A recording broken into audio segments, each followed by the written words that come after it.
ठीक है, ले लेते हैं थोड़ा सा। अब आ गए हम तो पता नहीं पता नहीं।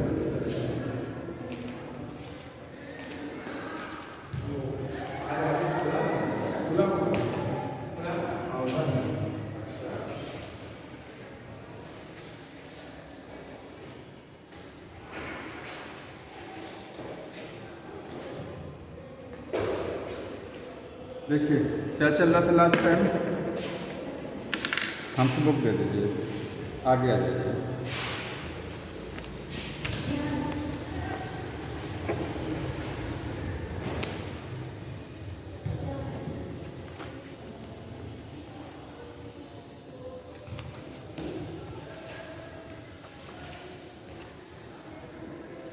लास्ट टाइम PCR तक कंप्लीट हो गया, ठीक है।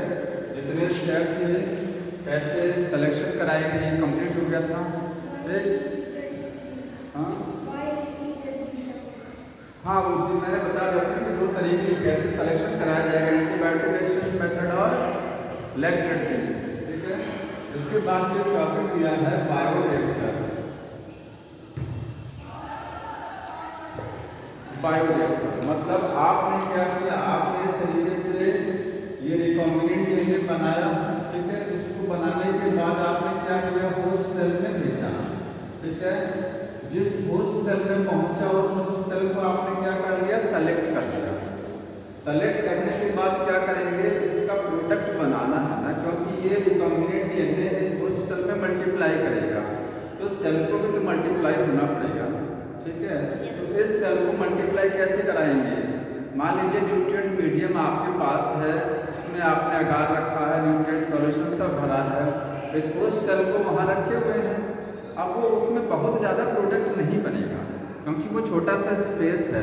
अगर आपको प्रोडक्ट बड़े स्केल पर चाहिए तो उसके लिए बायोरिएक्टर यूज़ करना पड़ेगा, ठीक है।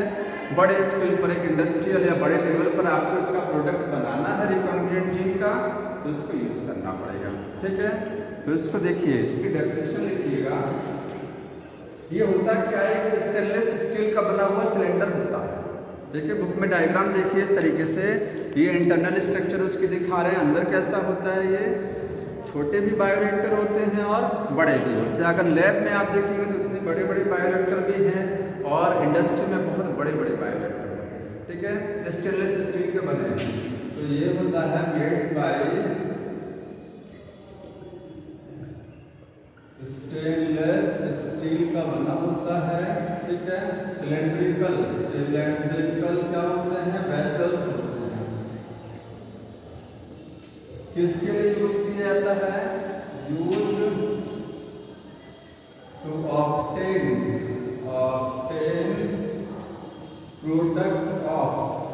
प्रोडक्ट ऑफ रिकॉम्बिनेंट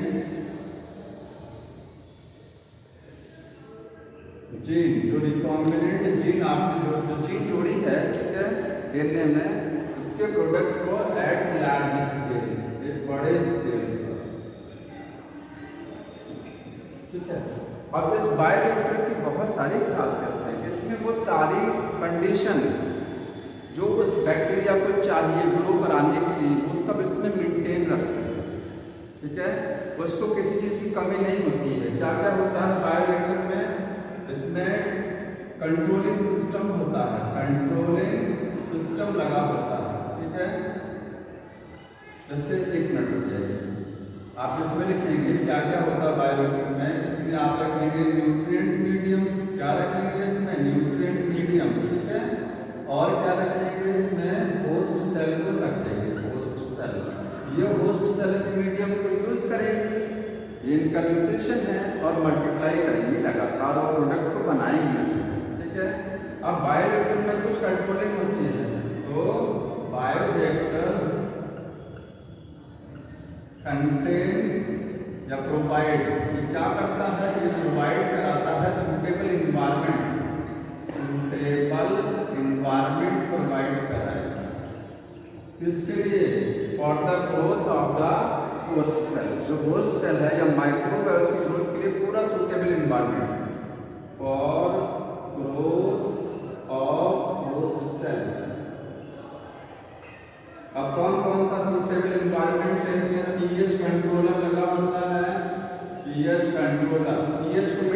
कराने के लिए, ठीक है।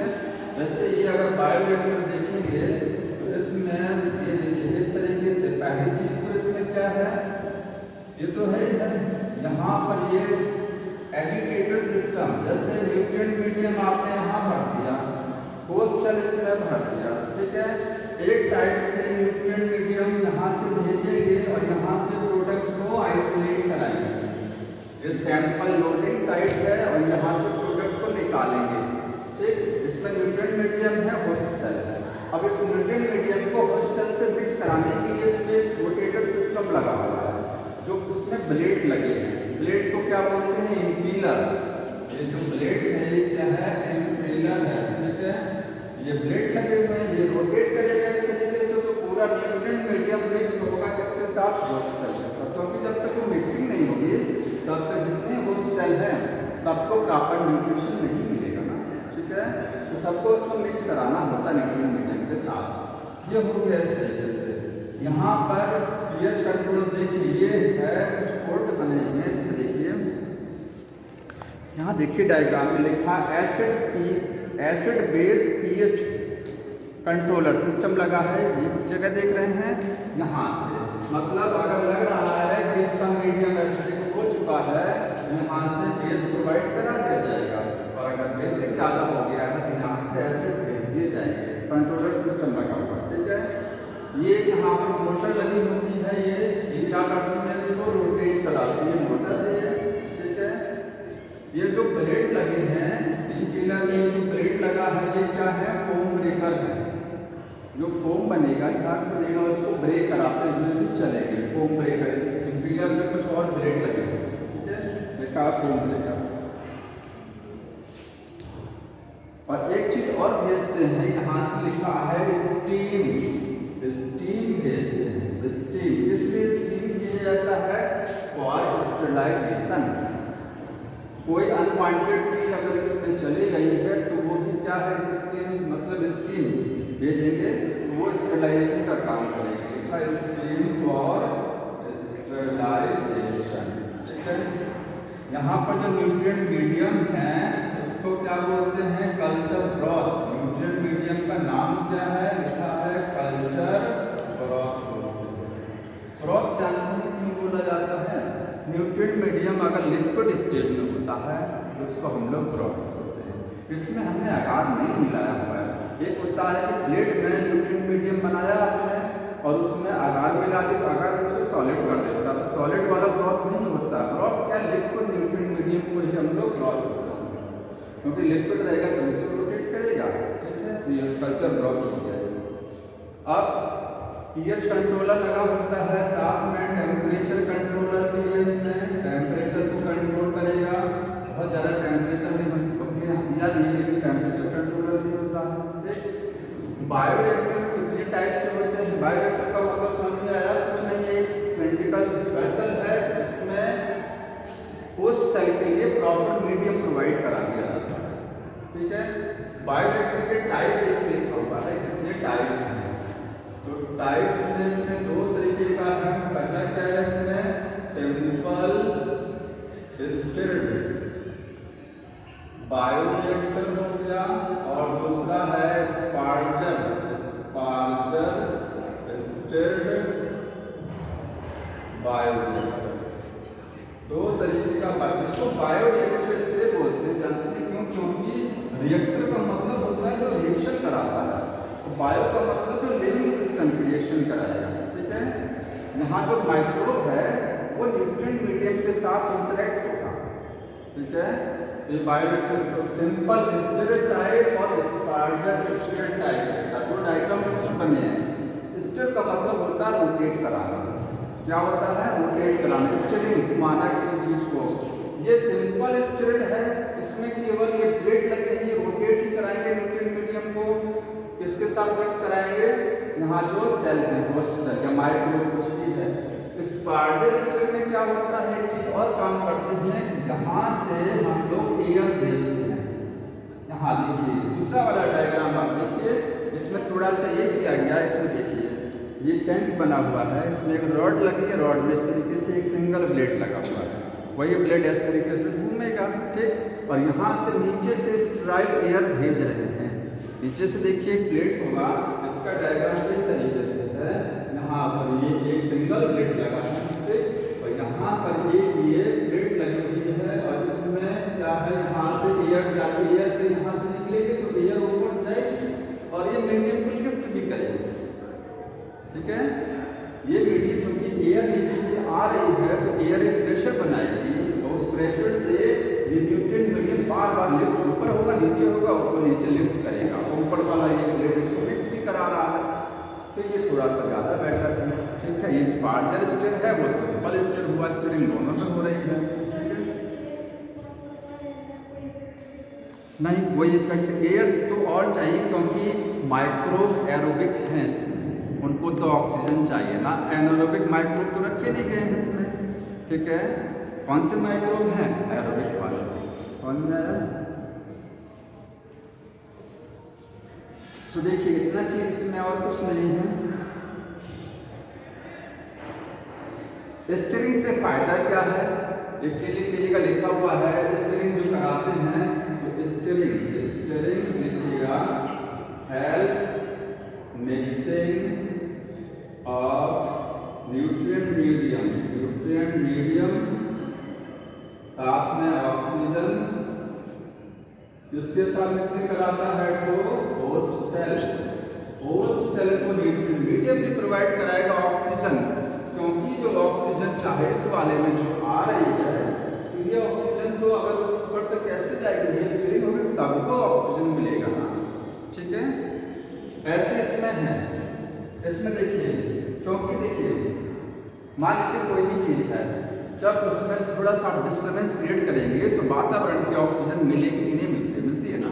तो इसमें यही हो रहा है कि ये जो बाहर से स्टीम भेजी जा रही है ऑक्सीजन है इसमें, ये ऑक्सीजन यहीं तक सीमित ना रह जाए, यहाँ पर जो होस्ट सेल है उसको भी मिल जाए ऑक्सीजन, इसलिए स्टीयरिंग कराई जा रही है ताकि ऑक्सीजन क्या सबको मिल जाए, ठीक है। तो इसका फायदा यही है स्टीयरिंग का।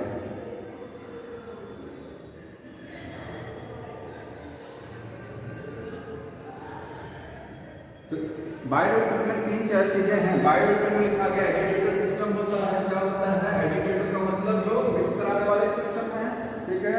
एक ऑक्सीजन डिलीवरी सिस्टम, ये देखिए स्टीम के साथ ऑक्सीजन भी जा रही है, ऑक्सीजन डिलीवरी सिस्टम हो गया। और फोम कंट्रोलर सिस्टम है, जो पिलर में जो प्लेट लगाई है फोम कंट्रोल कराएगी, ठीक है। इतनी चीजें होती हैं इसमें, बाकी पीएच कंट्रोलर तो होता ही है। अब बायोरिएक्टर की जो कैपेसिटी है वो कितनी है? 100 से लेकर के 1000 लीटर तक हो सकते हैं बायोरिएक्टर। 100 लीटर का भी हो सकता है और 1000 लीटर के हो सकते हैं, ठीक है। एक लास्ट टॉपिक बचा है डाउन स्ट्रीम प्रोसेसिंग। अब आपने क्या किया, एक चीज और देखिए, इसमें यहाँ से न्यूट्रिएंट मीडियम भेजेंगे, यहाँ से प्रोडक्ट बनता रहेगा, उसको निकालते भी रहेंगे लगातार, ठीक है। आपने प्रोडक्ट बना लिया, अब उस प्रोडक्ट को डायरेक्ट प्रोडक्ट क्या बना, हमारा कोई प्रोटीन बनी होगी जिसको हम बनाना चाह रहे थे, तो यहाँ पर प्रोटीन आपको क्या लगता है कि प्रोटीन खाली प्रोटीन निकलेगी? नहीं ना, सब कुछ जो इसके साथ में मटेरियल वो तो आएगा वहाँ से, उससे हम प्रोटीन को अलग कैसे करेंगे? जो हमको चाहिए वो इसमें से जो कुछ निकल रहा है उससे हमको वो चीज़ निकालनी है, तो वही लास्ट स्टेप होता है डाउन स्ट्रीम प्रोसेसिंग। जो आपने बनाया बायोटेक्नोलॉजी के मदद से उसको प्यूरिफाई कर देना, उसको क्लियर कर देना, ठीक है। वो होती है last step down stream processing. इसी में से अंडरलाइन कर लीजिएगा, पढ़ लीजिए, कुछ नहीं है इसमें, ठीक है। सेपरेशन एंड प्यूरिफिकेशन होता है, लाइन लिख लीजिए, down stream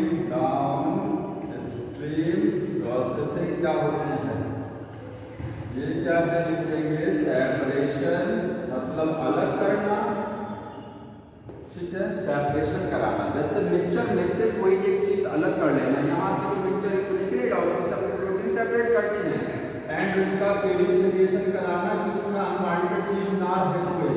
purification of recombinant protein, हम लोग क्या बना रहे हैं इसमें, रिकॉम्बिनेंट प्रोटीन को बना रहे हैं, ठीक है।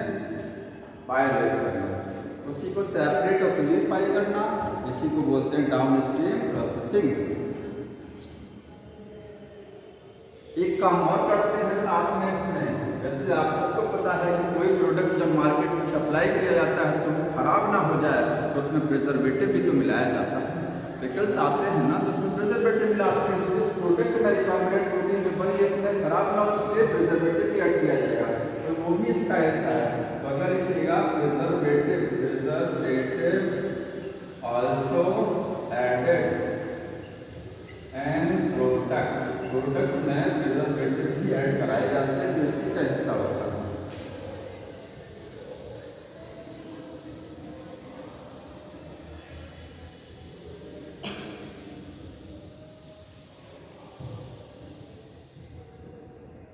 और एक लास्ट स्टेप है क्वालिटी कंट्रोल टेस्टिंग।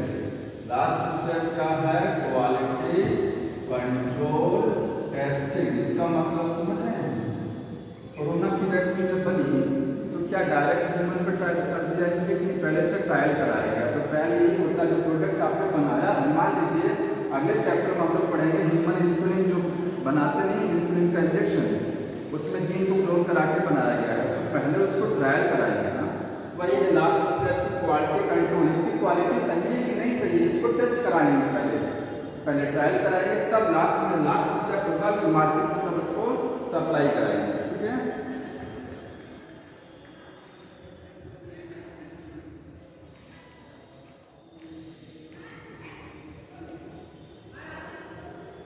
अब एक छोटा सा टॉपिक और बचा रह गया था बुक में, टीआई प्लाज्मिड के बारे में। ठीक है, अगर आपको प्लांट में जीन को क्लोन कराना है तो कौन सा प्लाज्मिड लेंगे आप? TI plasmid.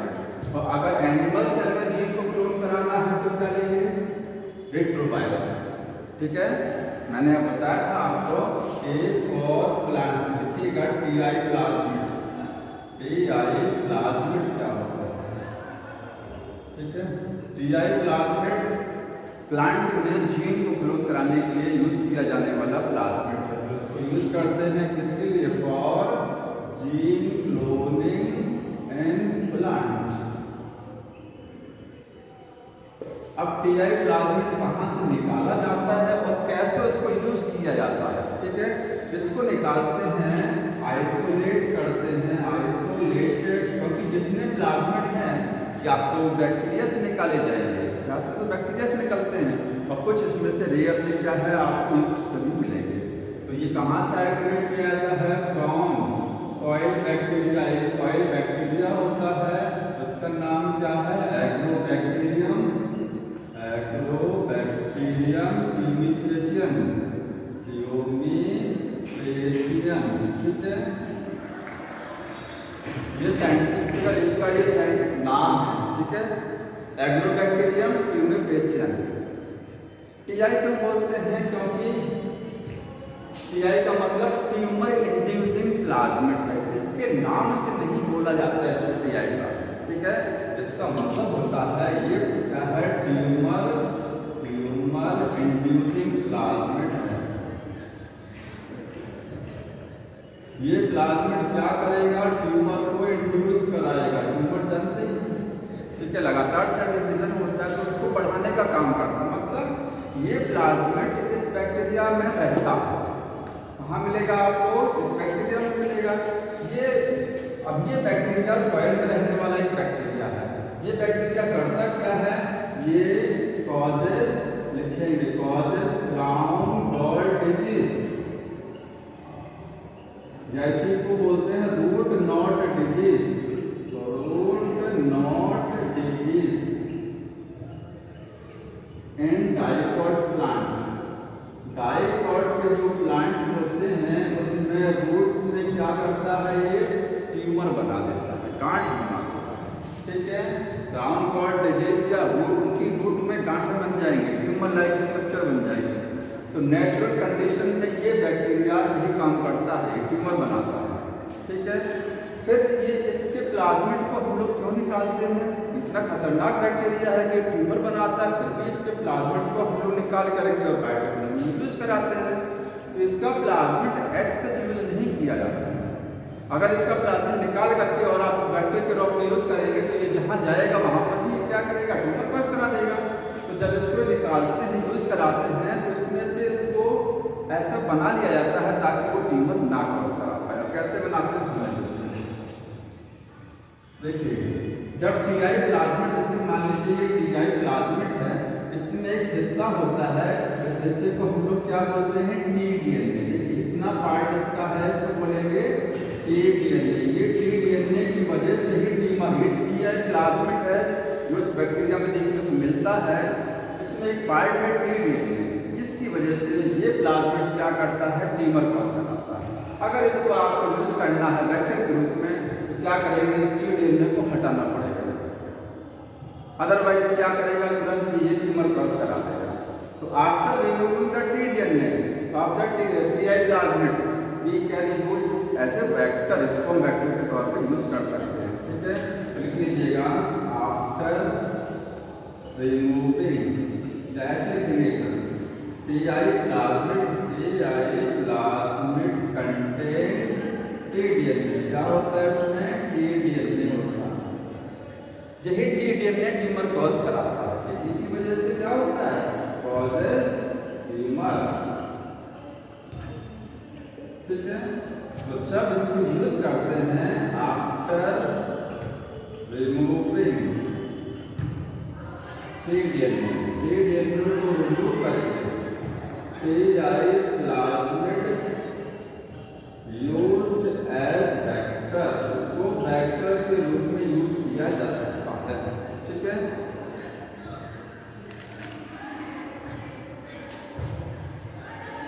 और देखिए कहते हैं किसी का हाथ काट दिए तो इससे हाथ नहीं तो निहत्ता होता ना, तो निहत्ता है ही नहीं। अगर इसको बोलते हैं, अगर वर्ड आता है डिसआर्म प्लाज्मिड, क्या होता है, डिसआर्म, लिखिएगा डिसआर्म प्लाज्मिड या डिसआर्म पैथोजन आप लिख सकते हैं। पैथोजन लिखिए या प्लाज्मिड या वेक्टर कुछ भी लिखिए इसमें।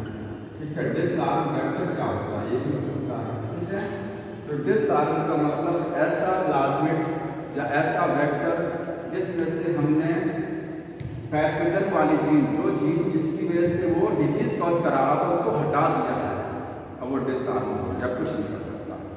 तो दो होते हैं, एक तो टीआई प्लाज्मिड जो है ये डिसआर्म प्लाज्मिड बोला जाता है। ठीक है, और दूसरा होता है रेट्रोवायरस। जब एनिमल सेल में जीन को क्लोन कराते हैं, मान लीजिए काऊ में है, शीप में है, जीन को क्लोन करा रहे हैं आप, तो उसमें रेट्रोवायरस का सहारा लिया जाता है। रेट्रोवायरस में जीन को भेजते हैं, तब वो रेट्रोवायरस उसमें जीन भेजता है।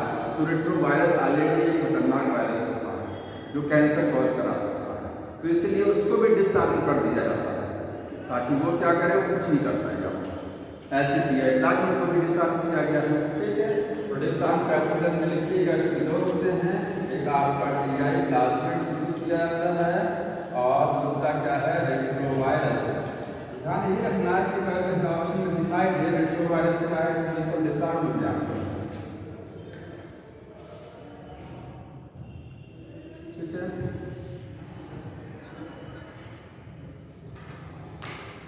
अब देखिए इतना इसमें कंप्लीट हो गया। कुछ और समझना उस चैप्टर में जो नहीं समझ में आया वो बताइए।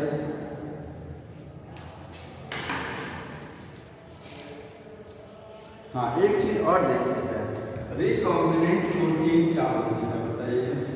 रिकॉम्बिनेंट प्रोटीन का मतलब ऐसे प्रोटीन जो बायोटेक्नोलॉजी की मदद से बनती है, रिकॉम्बिनेंट जेनेटिक टेक्नोलॉजी से बनती है, इसको हम रिकॉम्बिनेंट। जो नॉर्मल प्रोटीन हमारी बॉडी में है वो नॉर्मल प्रोटीन है। ठीक है, रिकॉम्बिनेंट का मतलब protein synthesis produced by RDT. RDT recombinant technology से जो प्रोटीन बनती है उसको क्या बोलते हैं, रिकॉम्बिनेंट प्रोटीन।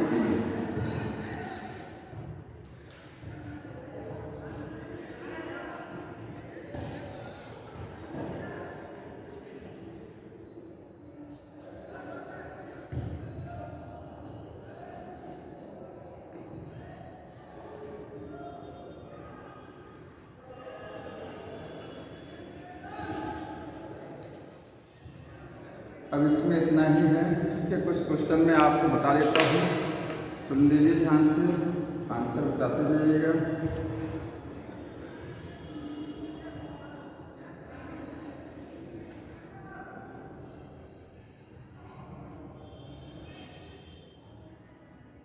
देखिए लास्ट ईयर के क्वेश्चन है इसमें। पहला क्वेश्चन है,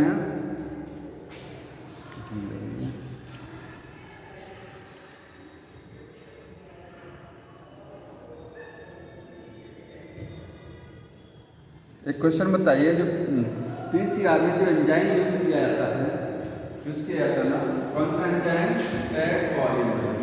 ये टैग पॉलीमरेज किस कैटेगरी का एंजाइम है? कौन सा एंजाइम है? अब ऑप्शन लिखा है DNA dependent DNA polymerase category का एंजाइम है। दूसरा option DNA dependent RNA polymerase वाला है। तीसरा है आरएनए डिपेंडेंट आरएनए पॉलीमरेज। चौथा है आरएनए डिपेंडेंट डीएनए पॉलीमरेज। बता सकते हैं?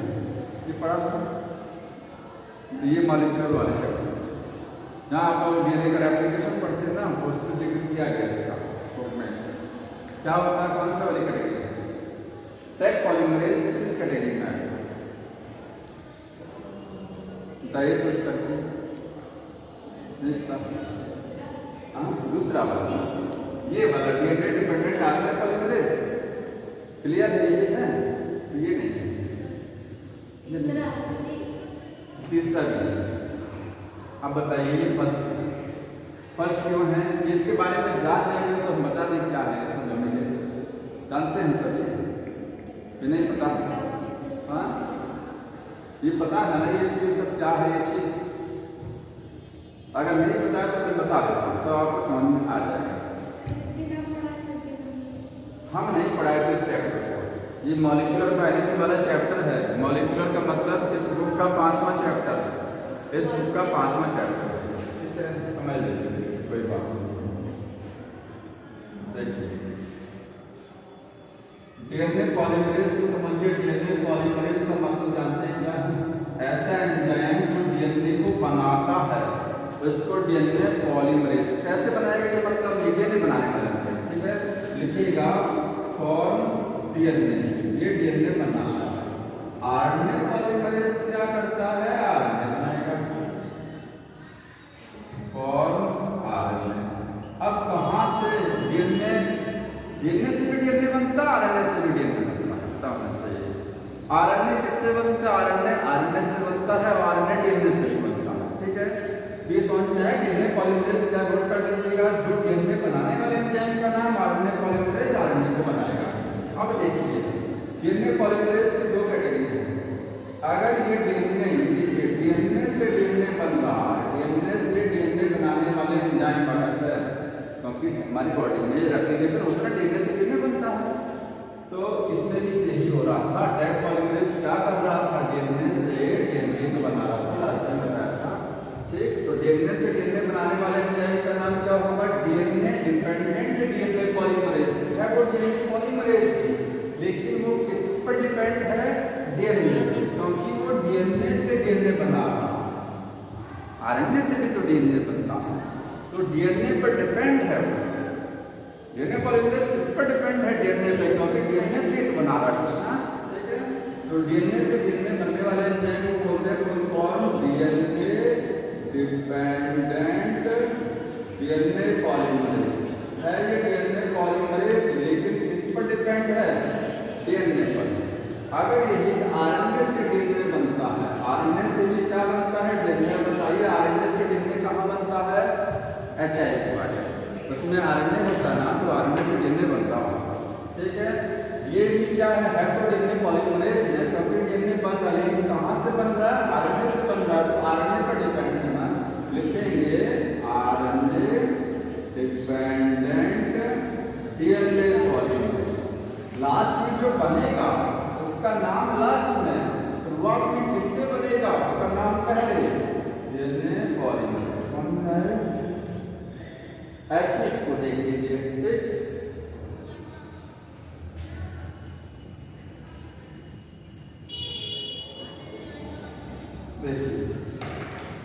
आरएनए पॉलीमरेज, आरएनए बनाएगा, कहाँ से बनाएगा? तो अगर यही आरएनए से बन रहा है, आरएनए रेप्लिकेट करके क्या बना रहा है? आरएनए बना रहा है, आरएनए से आरएनए बनता है।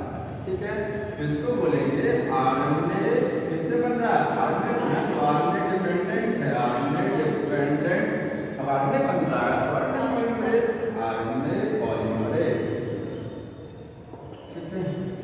और यदि आरएनए अगर किससे बन रहा है, डीएनए से, आपने ट्रांसक्रिप्शन पढ़ा है ना, ट्रांसक्रिप्शन में डीएनए से आरएनए बनता है, तो डीएनए से क्या बन रहा है, अगर यदि आरएनए बन रहा है तो क्योंकि डीएनए से बन रहा है तो ये डीएनए डिपेंडेंट है, आरएनए पॉलीमरेज, ठीक है। ये हो गया, समझ में आ गया, हो गया।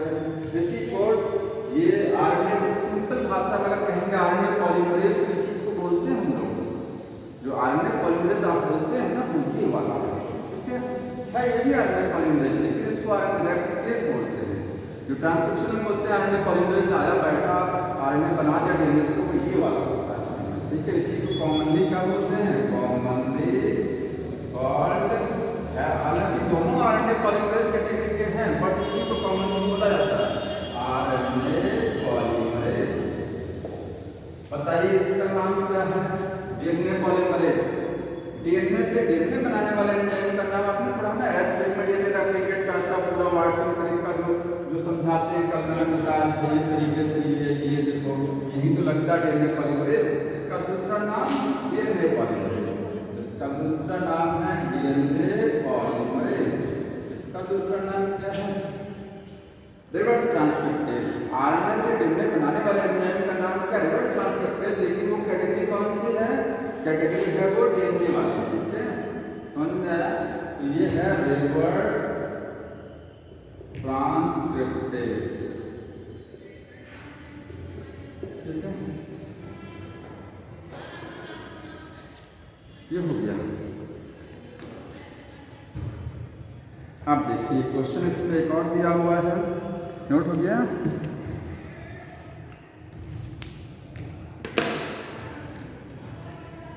लिखा है upon exposure to the UV radiation DNA stained with, DNA को किस डाई से स्टेन कर, डीएनए को सोडियम ब्रोमाइड से स्टेन कराते हैं तो वो कैसे रंग का दिखाई देता है। जेल इलेक्ट्रोफोरेसिस जब मैंने समझाया था तो आपको बताया था कि सोडियम ब्रोमाइड मिलाते हैं उसमें, ठीक है। सोडियम ब्रोमाइड क्या करता है, यूवी रेडिएशन की प्रेजेंस में जब डीएनए को देखेंगे तो कैसा दिखाई देगा, ऑरेंज कलर का। तो लिखा ऑप्शन ब्राइट ऑरेंज कलर का दिखाई देगा कि ब्राइट रेड कलर के, ब्राइट येलो कलर तो ऑरेंज कलर, ठीक है।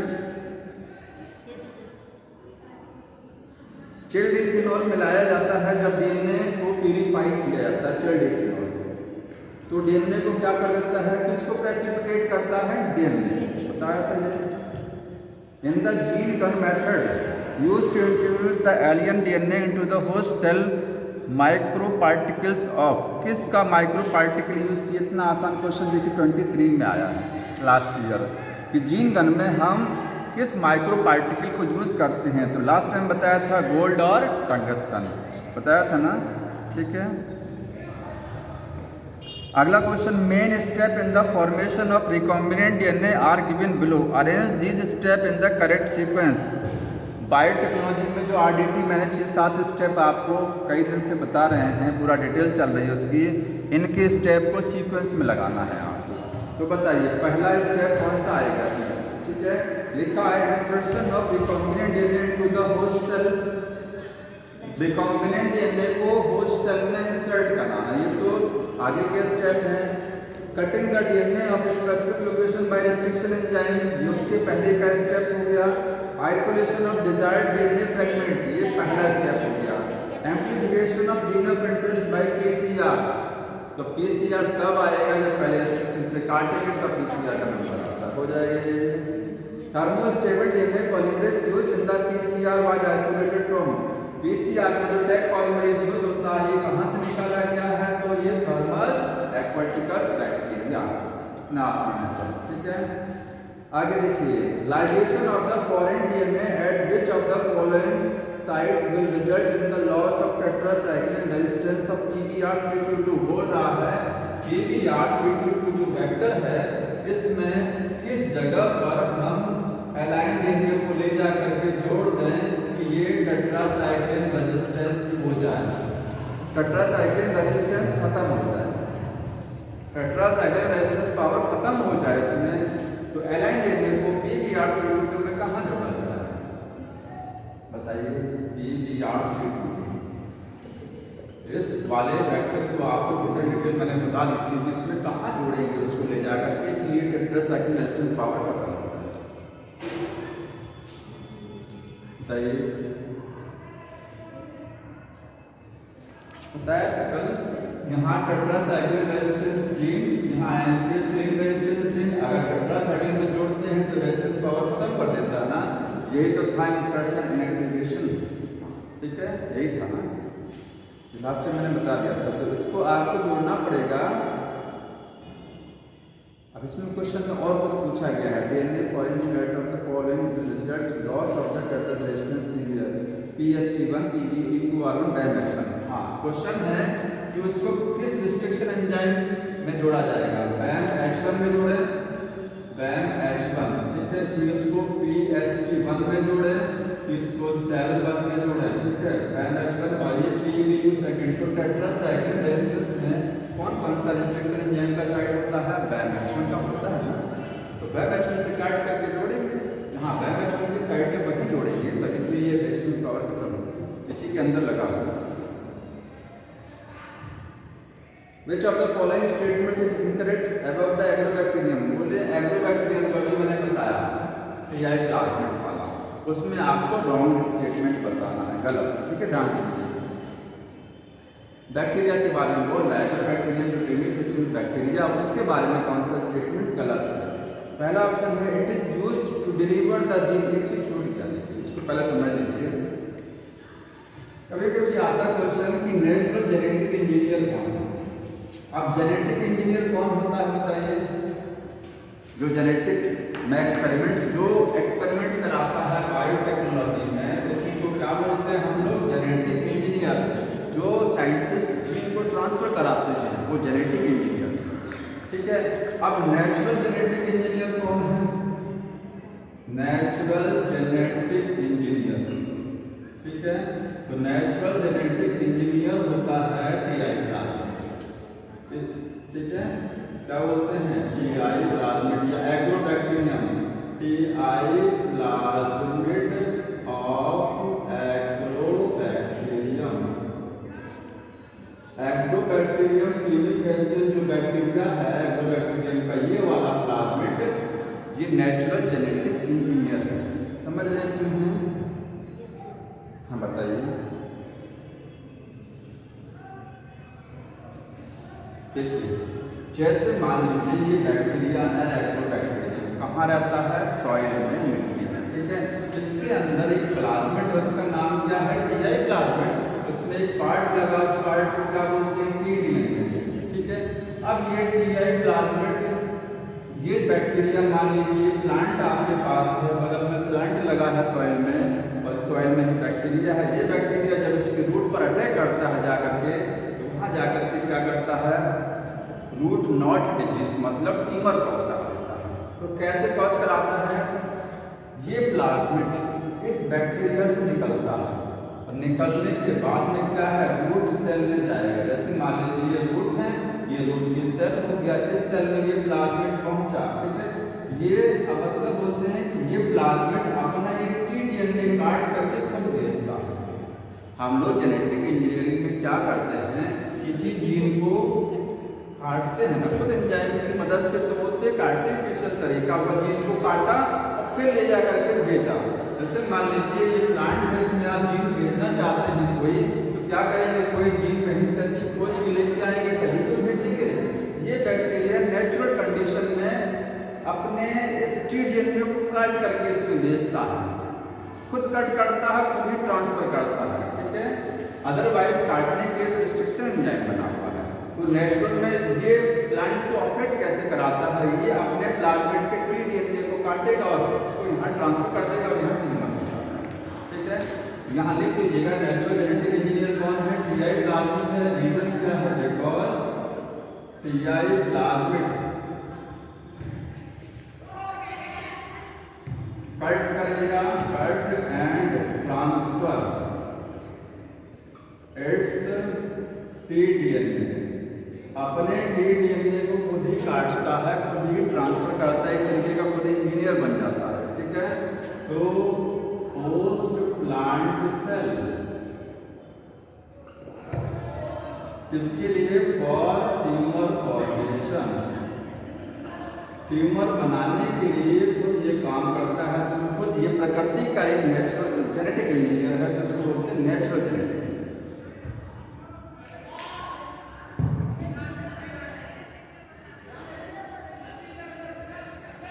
अब देखिए क्वेश्चन इसमें है which of the following statement is incorrect.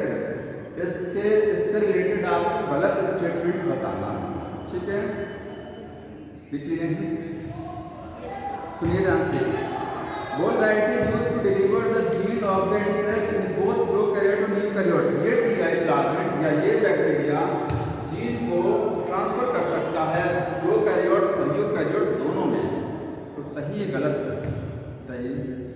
ये रॉन्ग है। ये केवल यूकैरियोटिक सेल में प्लांट में तो जीन को भेज रहा है, कहीं बैक्टीरिया को अटैक नहीं कर रहा ना, प्रोकैरियोट को नहीं भेजता। ये रॉन्ग हो गया। पूछा कौन सा इनकरेक्ट है, तो ये इनकरेक्ट हो गया। आप सही वाले पढ़ लेते हैं। सही वाले हैं TI plasmid from the agrobacterium tumefaciens used for gene transfer is not pathogenic to the plant cell. TI plasmid जो हम यूज करते हैं एग्रोबैक्टीरियम से निकाल करके किसी प्लांट सेल में जीन को भेजने के लिए तो काम करते हैं। बोल रहा है कि ये पैथोजेनिक नहीं होता है, तो सही बात है ना। अगर ये बैक्टीरिया के अंदर है तो पैथोजेनिक है, लेकिन हम अगर इसको यूज करेंगे तो इसका डीएनए काट करके निकाल देंगे तब यूज करेंगे ना, इसको मॉडिफाइड करके यूज किया जाएगा, इसीलिए पैथोजेनिक नहीं है, ये सही है, ठीक है। तीसरा है transform the normal plant cell into the tumour cell.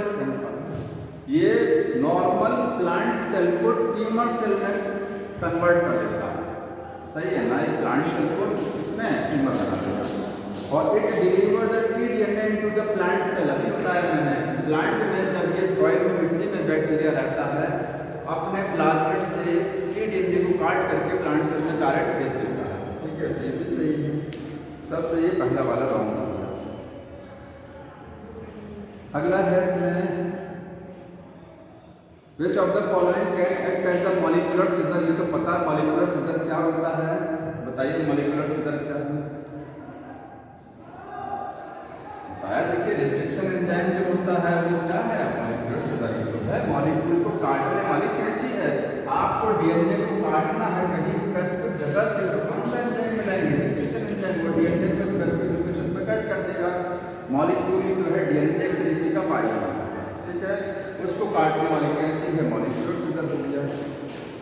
एक और मॉलिक्यूलर सीजर बताइए। एक तो ये होता है, एक आपने चैप्टर नंबर 5 में पढ़ा, बताइए वो कौन सा, वो भी मॉलिक्यूल को काटता है, तो इसको नहीं।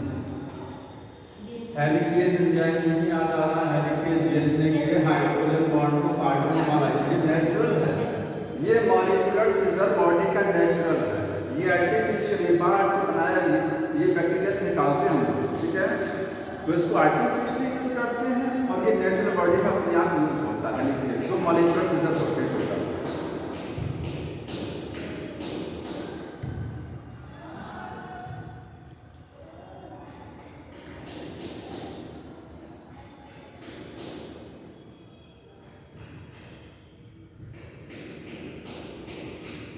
एक क्वेश्चन और है which of the following palindromic sequence which one can be cut easily by the particular restriction enzyme। बोल रहा है कौन सी पैलिंड्रोमिक सीक्वेंस किसी रिस्ट्रिक्शन एंजाइम से आसानी से काटी जा सकती है, ठीक है। which one of the following palindromic base sequence of the DNA which one of the following cut easily by particular restriction enzyme। तो जानते हैं इसमें कुछ नहीं है, इसमें आपको ऑप्शन जो दिया गया है समझ लीजिए, इसमें जहाँ ऑप्शन में आपको G8A8AC, आपको इसमें सोचना ये है ना, 4 ऑप्शन है, आपको ये देखना है कौन सी पैलिंड्रोमिक सीक्वेंस है वास्तविक रूप से। अगर मैं बोल रहा हूँ G8ATC और लिखते हैं G8ATC, पहला ऑप्शन ये दिया गया है। दूसरे ऑप्शन में लिखा गया है G8AAC और इसमें लिखा गया है G8ATC। बताइए कौन सा पैलिंड्रोमिक है, ये पैलिंड्रोमिक ही नहीं है, पहली बात नहीं, यही तो पैलिंड्रोमिक है ना, ठीक है। इसमें आपको पैलिंड्रोमिक पहचानना ही है।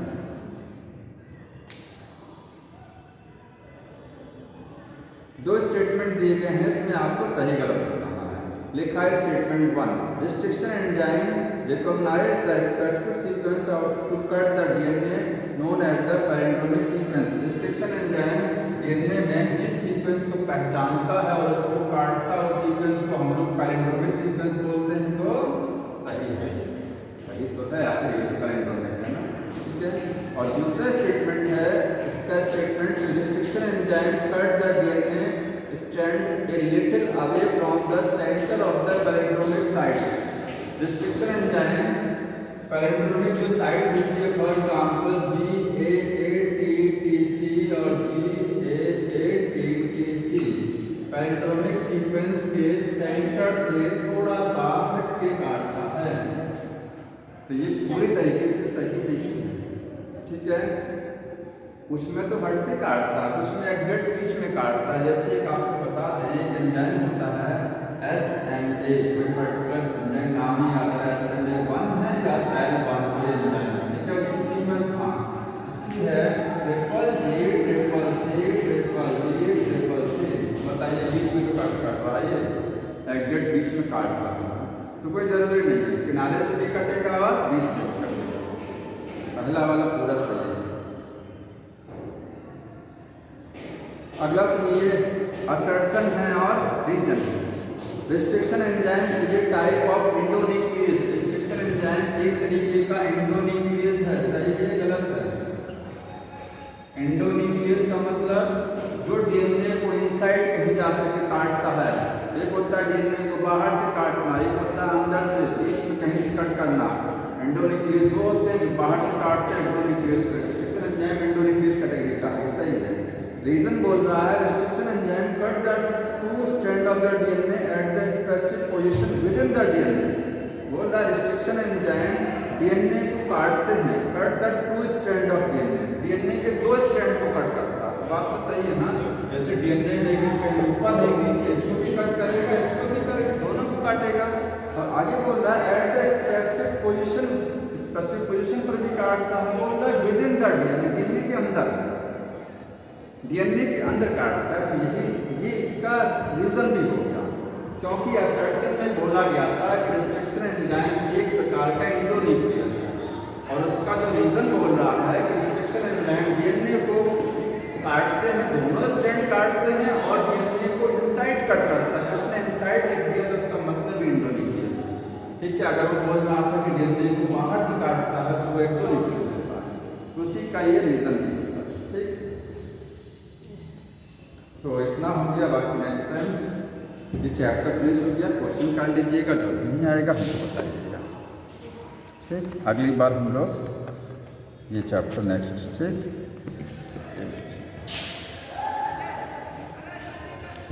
तो कल दूसरा क्लास चलेगा हमारा, नहीं है कल क्लास, आप कर देंगे।